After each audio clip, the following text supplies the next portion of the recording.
Nabi Idris merupakan salah satu nabi yang mewariskan banyak pengetahuan dan masih berguna hingga saat ini.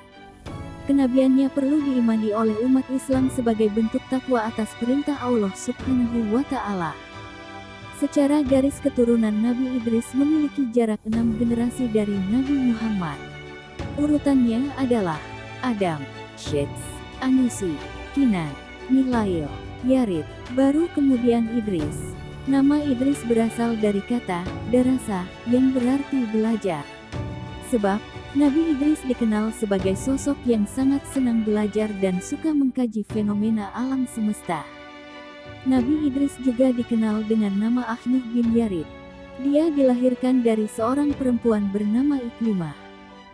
Selama 345 tahun Nabi Idris hidup di dunia, dia diutus oleh Allah untuk berdakwah di Irak kuno, Babilonia, dan Mesir, Memphis. Berikut kisah Nabi Idris selengkapnya.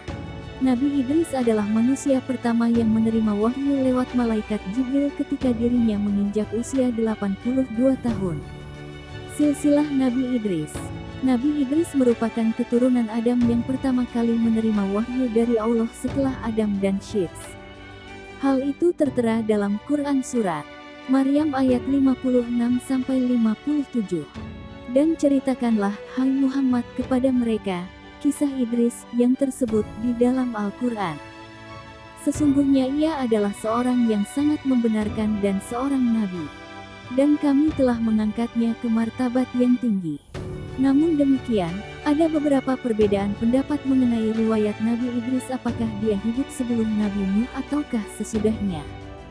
Ilmuwan seperti Ibnu Katsir, At-Tabari, Ibnu Ishaq, Ibnu Jarir, Asy-Syaukani, hingga As-Suyuti menjelaskan bahwa Nabi Idris hidup sebelum Nabi Nuh. Hal itu berdasarkan nasab bahwa nama asli Nabi Idris adalah Honuh yang merupakan nenek moyang Nabi Nuh. Hal itu juga diperkuat dengan Quran Surat Maryam ayat 58. Mereka itulah orang-orang yang Allah telah beri nikmat, yaitu kalangan para nabi dari keturunan Adam, dan dari orang yang kami angkat bersama Nuh dari keturunan Ibrahim dan Israel, dan dari orang-orang yang kami beri petunjuk dan telah kami pilih. Apabila dibacakan ayat-ayat Allah yang Maha Pemurah kepada mereka, maka mereka menyangka dengan bersujud dan menangis. Ayat tersebut memisahkan silsilah keturunannya. Nabi Idris termasuk keturunan Nabi Adam, tidak ikut bersama Nabi Nuh dalam perahu. Dengan demikian, Nabi Idris urutannya sebelum Nabi Nuh. Nabi Idris berdakwah di Babilonia hingga Mesir. Pada mulanya, Nabi Idris diutus oleh Allah SWT untuk menyebarkan agama di Babilonia, Irak kuno. Nabi Idris sendiri merupakan sosok yang rajin beribadah dan beramal salih seperti halnya yang diceritakan dalam buku Nabi Idris. Namun, akhirnya dia berhijrah ke Mesir lantaran penduduk Babilonia tidak bisa menerima apa yang diajarkan Nabi Idris. Dalam kehidupan sehari-hari, Nabi Idris dikenal sebagai orang yang gemar bertasbih kepada Allah. Dia juga selalu melakukan perbuatan baik seperti belajar, menulis, dan menjahit. Keterampilan-keterampilan itu perlahan-lahan dia ajarkan kepada kaumnya. Nabi Idris bergelar Singa Allah. Selain baik budinya, Nabi Idris juga dikenal sebagai pribadi yang tidak pernah merasa takut ketika berhadapan dengan umatnya yang kafir. Oleh karena itu, dia digelari Singa Allah. Nabi Idris juga dikenal sebagai sosok pemaaf dan tidak pernah sombong. Bahkan, Allah memberinya gelar Asadul Usud karena tidak pernah berputus asa ketika Allah memerintahkannya untuk menyebarkan agama. Pesan-pesan Nabi Idris kepada umat manusia. Sebelum meninggal dunia, Nabi Idris meninggalkan banyak pesan kepada umat manusia. Pesan-pesan tersebut berisi ajaran-ajaran agar manusia dapat hidup lebih baik. Di antaranya salat jenazah sebagai bentuk penghormatan, karena pemberi syafaat hanyalah Allah SWT sesuai amal dan perbuatan. Dia juga mengingatkan kaumnya bahwa sebesar apapun rasa syukur yang kita ucapkan tidak akan mampu menandingi nikmat Allah SWT yang telah diberikan.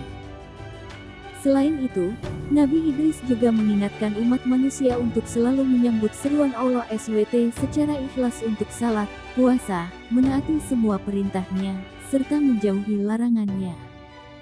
Kemudian, umat manusia juga diminta untuk menghindari hasad atau dengki kepada sesama manusia yang mendapat rezeki. Nabi Idris dikenal cerdas dan berpengetahuan luas. Nabi Idris merupakan manusia pertama yang bisa membaca dan menulis.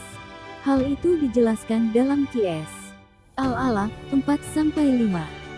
Surat tersebut mengisahkan Nabi Idris adalah manusia pertama yang mengajarkan cara menulis dan membaca kepada umat manusia. Allah SWT memberikan banyak ilmu pengetahuan yang berlimpah. Selain membaca dan menulis, Nabi Idris juga pandai merawat kuda, paham ilmu falak atau perbintangan hingga pandai matematika atau ilmu berhitung. Karena mukjizat yang diberikan Allah itulah Nabi Idris dikenal sebagai sosok yang cerdas, pandai, dan bijaksana. Nabi Idris pandai ilmu perbintangan, pengetahuan. Nabi Idris sangat luas karena dia rajin mengkaji dan mempelajari banyak hal, termasuk segala hal yang diajarkan Allah SWT kepada Nabi Adam. Selain itu, Nabi Idris juga sangat tertarik dengan fenomena-fenomena alam yang terjadi di muka bumi. Oleh sebab itulah, banyak yang bertanya kepadanya apabila terjadi fenomena alam tertentu. Nabi Idris sering menjadi rujukan terhadap suatu permasalahan. Nabi Idris dikenal sebagai ahli perbintangan. Dia adalah orang yang pertama kali memanfaatkan rasi bintang sebagai penunjuk arah, waktu yang tepat untuk bercocok tanam, hingga memperkirakan kondisi cuaca. Nabi Idris juga memiliki keterkaitan dengan bangsa Sumeria. Sebab, beberapa penelitian membuktikan bangsa Sumeria juga mempelajari ilmu perbintangan untuk mengetahui waktu bercocok tanam yang baik. Misalnya, rasi bintang Taurus yang dipercaya sebagai masa awal musim semi dan cocok untuk menanam. Sementara, rasi bintang Virgo digunakan sebagai waktu yang tepat untuk melakukan panen. Nabi Idris jadi manusia pertama yang bisa membuat pakaian. Sebelum Nabi Idris terlahir di dunia, manusia sebelumnya terbiasa membuat dan memakai kulit binatang sebagai pakaian. Nabi Idris diberikan Allah mukjizat berupa orang pertama yang bisa menjahit kulit binatang menjadi baju layak pakai.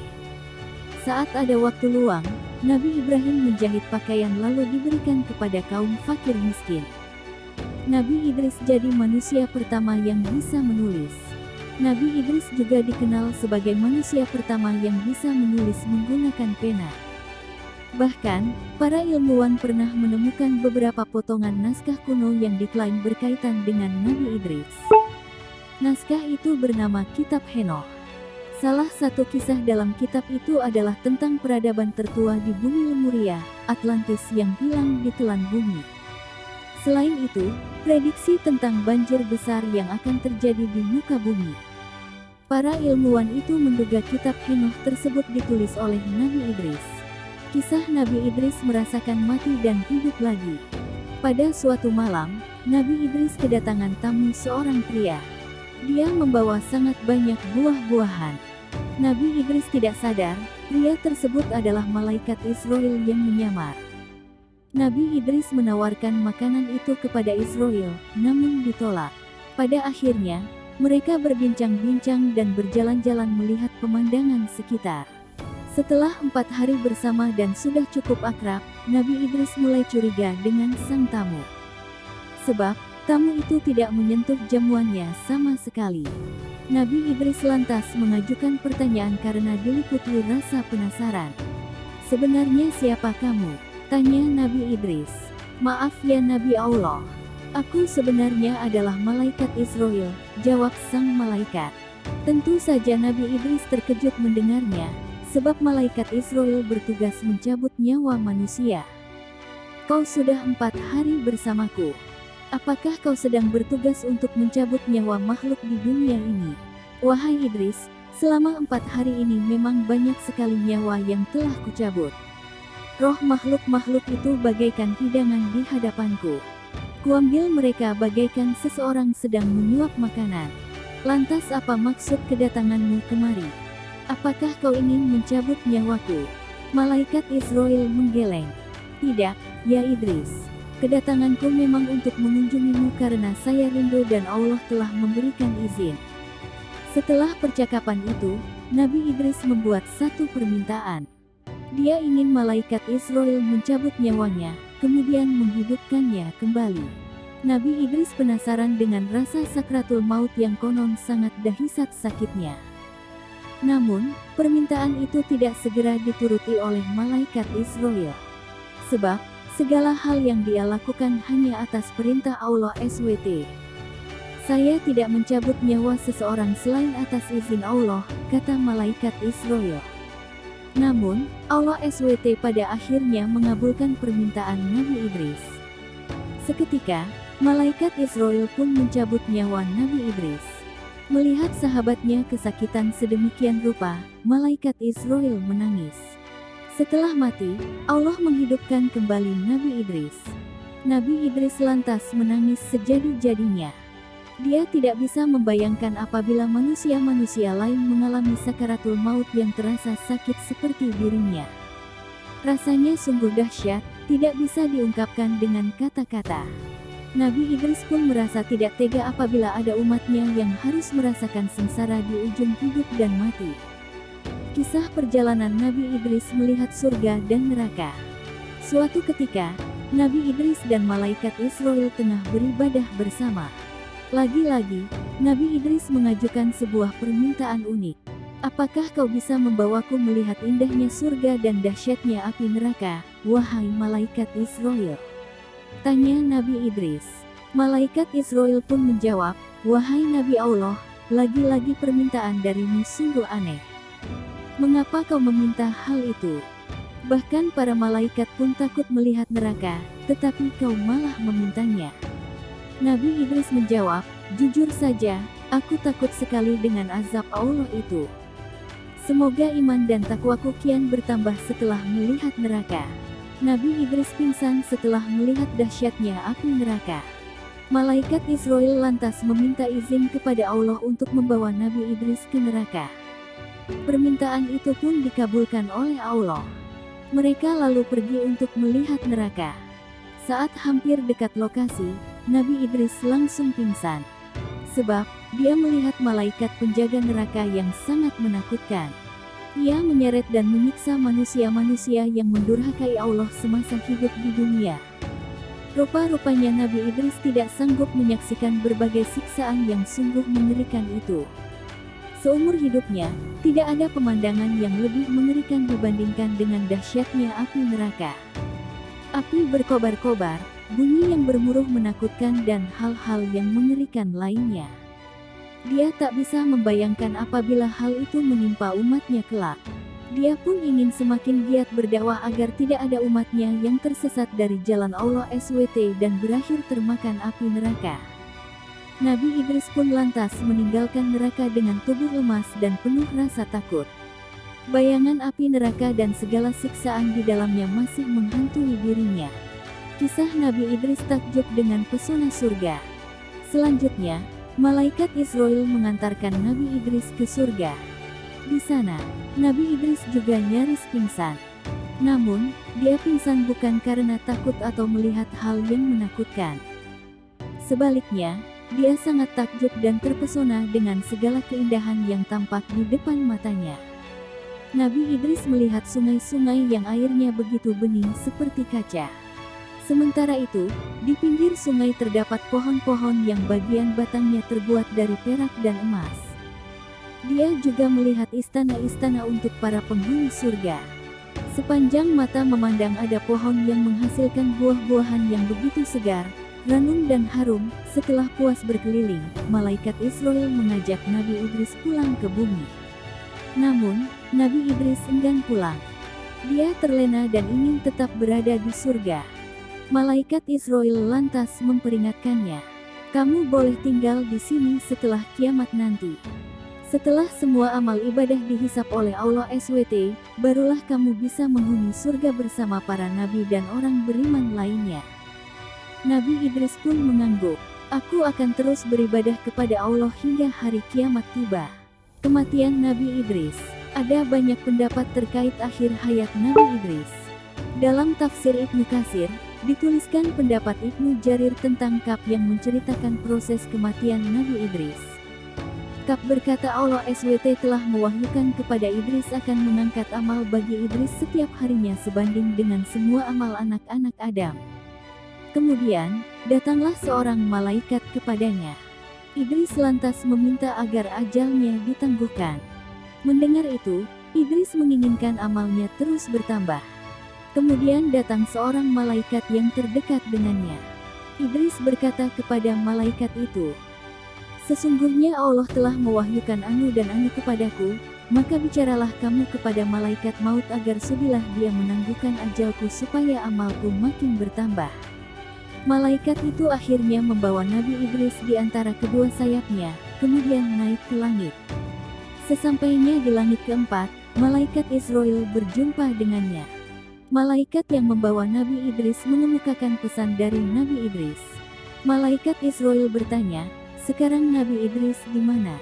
Dijawablah oleh malaikat itu, "Dia ada di pundakku." Terjawab sudah rasa heran malaikat Israel. Sebab, mulanya dia ditugaskan mencabut nyawa Nabi Idris di langit keempat, padahal yang dia tahu Nabi Idris ada di bumi. Ternyata, Nabi Idris telah dibawa lebih dulu oleh malaikat lainnya. Pada akhirnya, Nabi Idris dicabut nyawanya di langit keempat. Berdasarkan tafsir Ibnu Katsir, cerita tersebut adalah salah bagian dari Ka'bul Ahbar, yang dikutipnya dari kisah-kisah Israiliyat. Namun, dalam cerita tersebut sebagian terkandung hal yang tidak bisa diterima. Ibnu Katsir pun menyebutkan bahwa hanya Allah SWT yang mengetahui segala kebenarannya. Itulah sepenggal kisah dari Nabi Idris dengan segala keteguhannya untuk berdakwah menyebarkan agama Allah Subhanahu wa Ta'ala. Nabi Idris adalah nabi yang terkenal akan kecerdasannya dalam membaca ilmu perbintangan, orang pertama yang bisa membuat baju dan menjahit pakaian.